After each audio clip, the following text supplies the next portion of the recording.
Are you willing to do what it takes to become the best version of yourself? Even if that means sacrificing a few things, a few people, a few luxuries that you've gotten used to.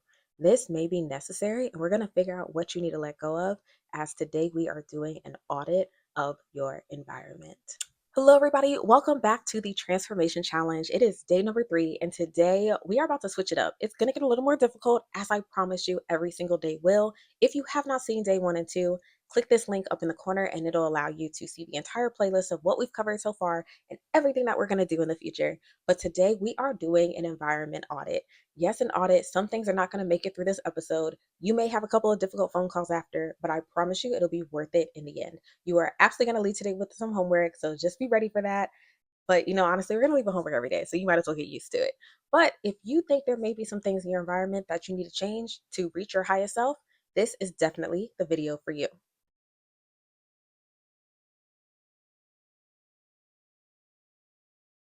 Hello, everybody. Welcome back to my channel. If this is the first time you are seeing my face, welcome. If this is not the first time, if you've been doing this challenge with me for the past 3 days, then welcome back. Congratulations for making it to day number 3. We are over 10% through this challenge, and I promise you the rest is going to speed by, and you will be so surprised with how much growth and change you will see in the next 3 weeks.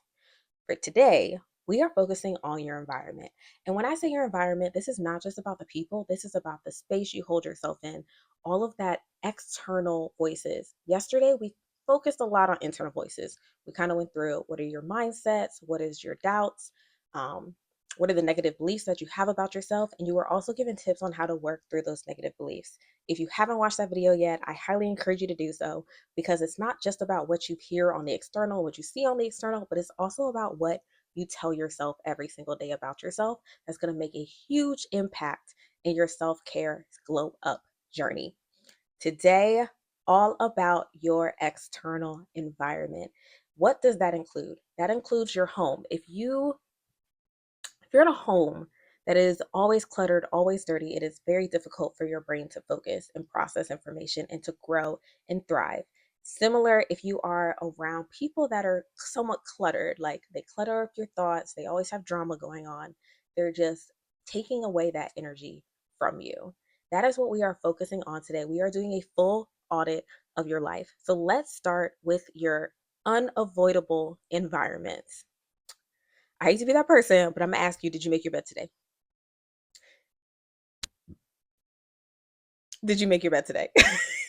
That is the easiest first step you can do to make sure that your environment around you is clean space. It's an environment that your highest self would live in. And that is the easiest way to start this audit. Looking around your space, looking around your apartment, on your couch, on your countertops. Is this the apartment or the house or the living space that your higher self would live in? And even if it's not your dream apartment, you're not in your dream living situation, you're living with your parents, that's not important. I'm talking about how you keep your space around you. Is the laundry done? Would your higher self do the laundry? Or I guess, would your higher self, hire somebody to do laundry, whatever works for you. But in the same aspect, the space that you keep around yourself, your desk at work, all of those things are reflections of your inner mental state. Sometimes we don't even realize that that's what's happening. But if we kind of take an audit of ourselves looking back, a lot of the times that our homes are messy or our office is messy, it's because our heart is messy or our mind is messy. Things are not clear. And that kind of shows up in everything that we have around ourselves. Now, there are some people that thrive in chaos, but there is a difference between thriving in chaos and it kind of just being dirty around you. Those are two different situations. Some people thrive with papers everywhere, but it's a system that works for them. And even if they were a billionaire, they would still have those papers everywhere because that's just the way their brain works. If that is not you, one of the first things you can do in this environment audit is go through your home and see what improvements that you can make to make yourself feel more like your higher self. Whether that's just getting something off Amazon like a oil diffuser, or it's just a matter of cleaning up on a more regular basis, maybe getting some cute magazines from your library to put on your living room table. Honestly, y'all, anything, any difference that you can afford right now that your higher self would easily go for in your home, go ahead and do that. Why am I telling you to do this? Because what you take in is incredibly important. And we are going to go through all 5 senses. So this is just the first one. This is your visual senses. How can you make your home, your life more visually, aesthetically pleasing to yourself and to what your higher self would live like. Next, we're going to go through audio because I swear so many of us are listening to such toxic information all day long, and that is negatively affecting the way your brain works. A lot of us listen to a lot of commercials because we have like Prime Video or Hulu, and there's commercials coming through and coming through. All of that is fully designed to affect your mental state. They are trying to convince you to do something, regardless of whether you want to do it or not. This also goes for the music you're listening to, the way your friends talk to you, the way that your parents talk to you. How are all these people building up or breaking you down on an everyday basis? How does the music you listen to on a regular basis bring you up or break you down? Like there is some definitely empowering music that's in the top 40, but there's also a lot of derogatory music that is also in the top 40. And I'm not saying there's any wrong with like listening to that as you're getting ready to go out, but remember that there are times of day where your brain is so easily saturated that you don't even realize the impact it's having. So I wouldn't encourage you to listen to I don't know, like the baby or something that's somewhat, I love his music, don't get me wrong, but it can be a little degrading towards women. And that's not something I would tell you to listen to right before bed or first thing in the morning. If you're listening to it in the car, you've already been awake for like 2 hours, that's a very different situation. But limiting those things can make a huge, huge difference in the way that you see yourself. Because whether you realize it or not, that music is sticking with you throughout the day. Everything that people say to you is sticking with you throughout the day. Whether it's showing up in your dreams or not, you try to process it all day long. So be very intentional about what you listen to. If you can listen to music that is instrumental, or that has a positive view of women or people of color, whatever you may identify as, LGBTQ, it doesn't matter. Please try to listen to something that is going to encourage you and enhance your highest self versus something that's degrading people who look or sound like you. So that's vision, audio. Now I'm blanking on the other. As for the other three senses, yes, those things definitely impact you, but honestly, that's going to come down to the water that you're drinking, the food that you're eating. What are you tasting? What are you touching? What are you feeling? If you can align those things to make your body happier and to make your mind happier, then absolutely go for it. But definitely focus on what information you're taking in at all times. Even if you're looking at things that are physical, if you're touching something that's really just not hitting you the right way, if you can limit interaction with things like that. For instance, if you're someone that can't stand like the sound of chewing, or if you're tryptophobic, the reasons I would say to avoid those things if possible is because they put you in a state of hyper awareness, and usually that means you're in a state of fight or flight. The problem with being in states of fight or flight is that you have now killed what is called Maslow's hierarchy of needs. When your body is in a state of survival, you cannot make anything great happen for you because your body does not care about your dreams. Your body does not care about your goals if it thinks you're not going to survive the next 25 minutes. None of that matters. Absolutely nothing. So, therefore, it is so crucial for you to put yourself in environments that will not trigger fight or flight. And now that we talk about fight or flight, we are going to talk about the people in your life. Some of y'all thought of somebody right now.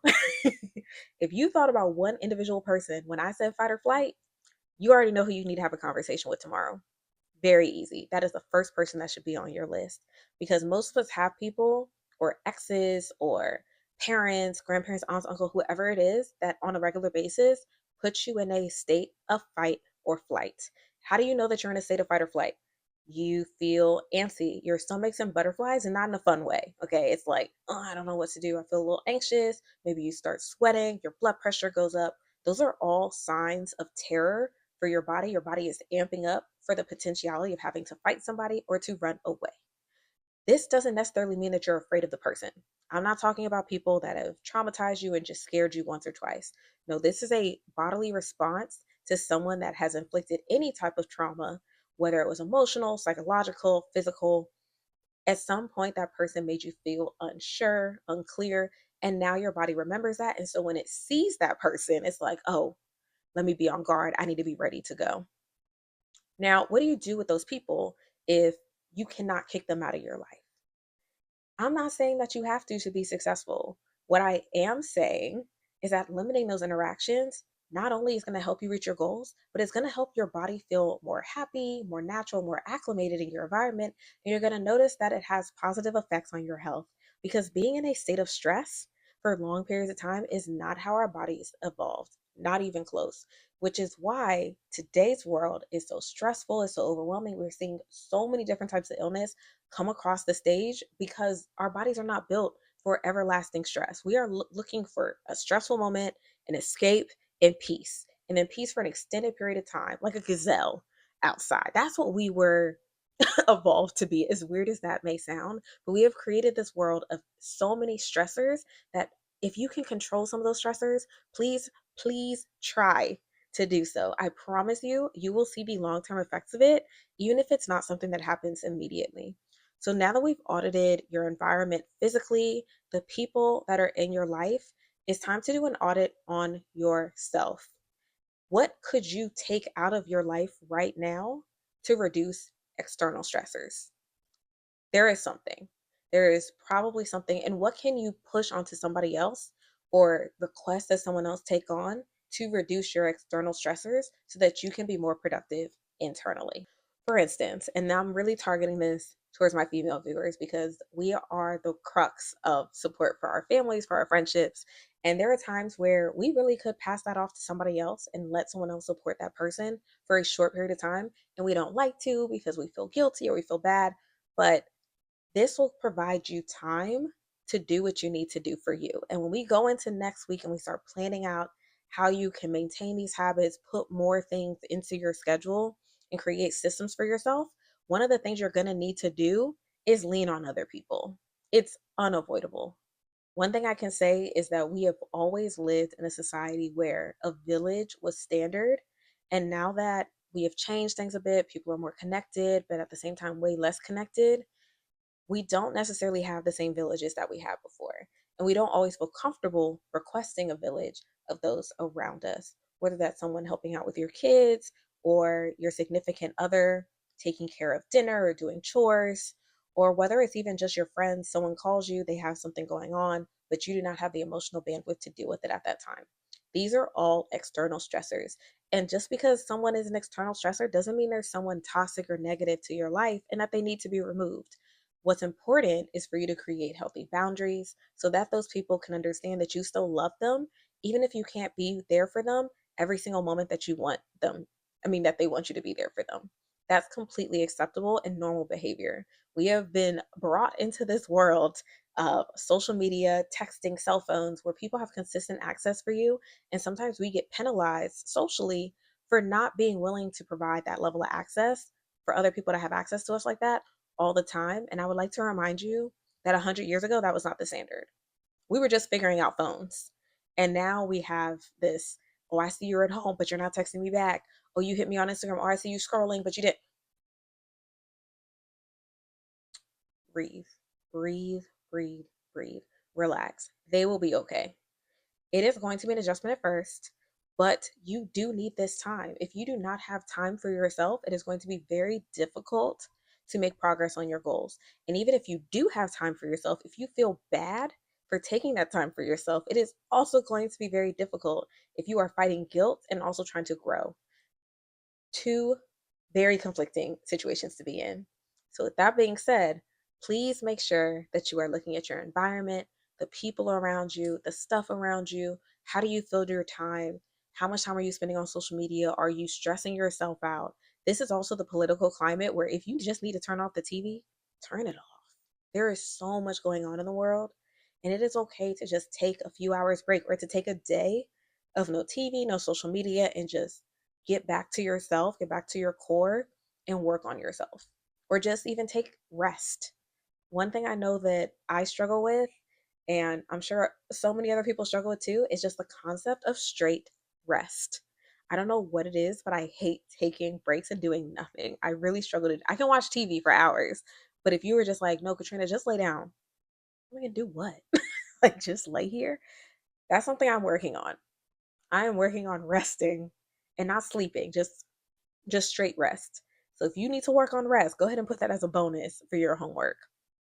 But your homework for this video, very straightforward, very simple, and we're going to review it in a second. So your homework for this video is going to be a little bit harder than the homework you got over the past 2 days. But let's do a quick revamp, or I guess what's the word for it? let's go over what you guys got for homework for the first 2 days. And if you haven't done that homework, pause this video right here, do that, come back. I'll still be here. Download the video, do whatever you need to do. But on your first day, you are supposed to write down at least 3 new habits that you are going to fit into your life. Something that's physical, something that is spiritual, and something that is mental. We are trying to stretch your body, your mind, and your spirit, soul, whatever you want to call it, your internal energy. On the second day, we got a little bit deeper. You're required to figure out what your limiting beliefs are.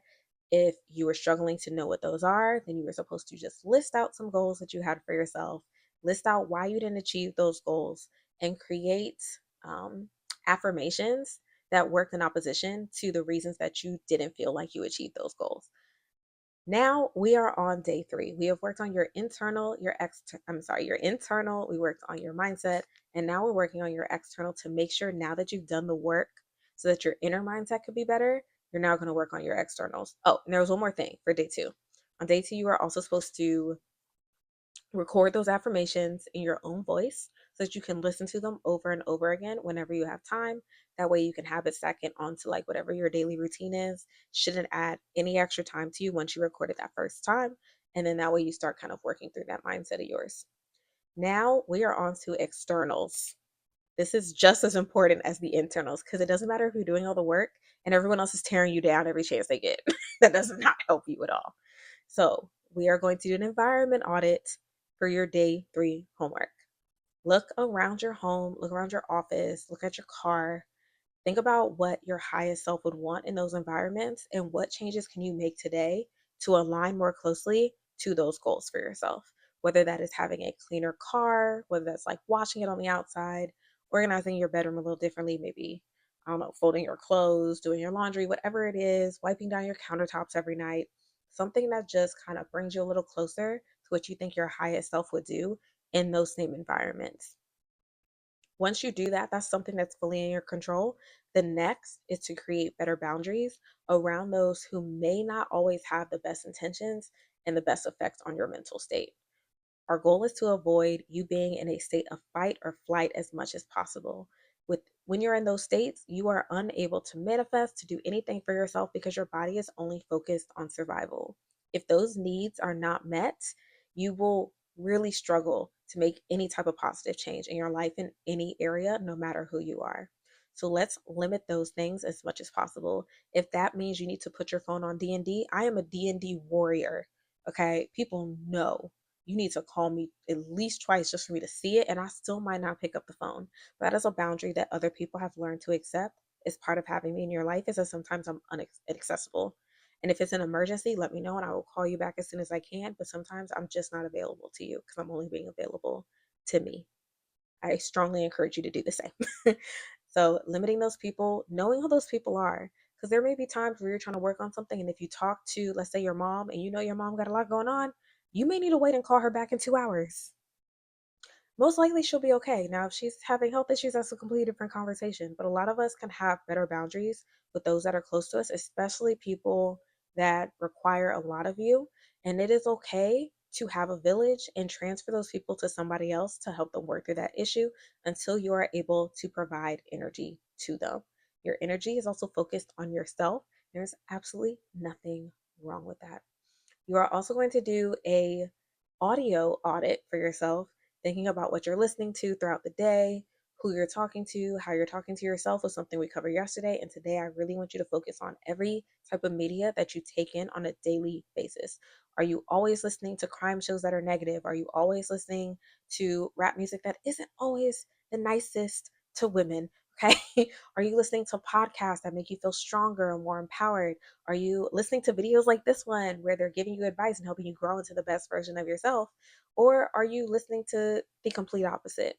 And how could you start to make those changes, especially when it comes to first thing in the morning or last thing before you go to bed? Because those are the times where your brain is the most sensitive to information. Once you do all that, you are done with your homework for today. Today was light. Okay, today was short. Today was sweet. It was light. All I want you to do, figure out your environment, see how you can improve it in just little tiny ways. how to improve your boundaries with others, because you're going to need those boundaries when we get to the later steps next week, when we start building out steps on how you can like really put this stuff into a system in your life. And I also just want you to practice on having a village, asking other people if they can do something for you, take on something off of your load, because I promise you there's at least one person in your life that could take something on, at least one. And if you don't have one, let me know in the comments below and I will help you find somebody. Okay, there is always somebody, whether they're paid or unpaid, that can help you through some of your challenges. So with that, I'm gonna keep today short and sweet. But I'm gonna let you guys get back to it. I hope that this helps you guys out. Build some boundaries, do that audit. Let me know what you find out about yourself. If you had to drop anybody, that's okay too. But you don't need to drop them if you don't want to. I respect your choices. But I hope this helps you make better choices for you. Until tomorrow, have a great evening, everybody, and I'll see you tomorrow for day 4 of the Self Transformation Challenge. Bye.